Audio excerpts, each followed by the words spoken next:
ఉత్తరాంధ్రుల ఇలవేల్పు విజయనగరం ప్రజల ఆరాధ్య దేవత శ్రీ పైడితల్లి అమ్మవారి సిరిమానోత్సవం తేదీలను ఈవో కె శిరీష ప్రకటించారు. దేవస్థానం కార్యాలయంలో ఏర్పాటు చేసిన విలేకరుల సమావేశంలో వివరాలు వెల్లడించారు. అక్టోబర్ 1వ తేదీ నుంచి నవంబర్ 11వ తేదీ వరకు నెల రోజుల పాటు అమ్మవారి ఆలయంలో వివిధ ఆధ్యాత్మిక సాంస్కృతిక కార్యక్రమాలను నిర్వహించనున్నట్టు తెలిపారు. జాతర మహోత్సవాల్లో భాగంగా అక్టోబర్ 1న మండల దీక్ష ప్రారంభం కానుంది.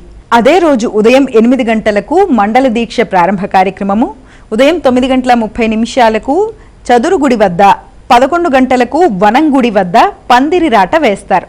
అక్టోబర్ 22న అష్టమి సందర్భంగా అర్ధమండల దీక్ష ప్రారంభము, అక్టోబర్ 26న తోలేళ్ల ఉత్సవము, అక్టోబర్ 27న సిరిమాను ఉత్సవం, నవంబర్ 3న తెప్పోత్సవము, నవంబర్ 10న ఉయ్యాల కంబాల ఉత్సవము నిర్వహించనున్నట్టు ఈవో తెలిపారు. నవంబర్ 7న కలశజ్యోతి ఊరేగింపు, నవంబర్ 11న చందహోమం, పూర్ణాహుతి, మండల దీక్ష విరమణ జరుగుతాయని వివరించారు. ధర్మకర్తల మండలి సభ్యులు ఈవోతో కలిసి ఉత్సవ కరపత్రాలు ఆవిష్కరించారు. ఉత్తరాంధ్ర ఇలవేల్పు శ్రీ శ్రీ శ్రీ పైడితల్లి అమ్మవారి వార్షిక సిరిమాను జాతర మహోత్సవములు అక్టోబర్ 11వ తేదీ నుంచి మొదలుకొని నవంబర్ 11వ తేదీ వరకు నెల రోజుల పాటు అత్యంత వైభవంగా నిర్వహించబడతాయి.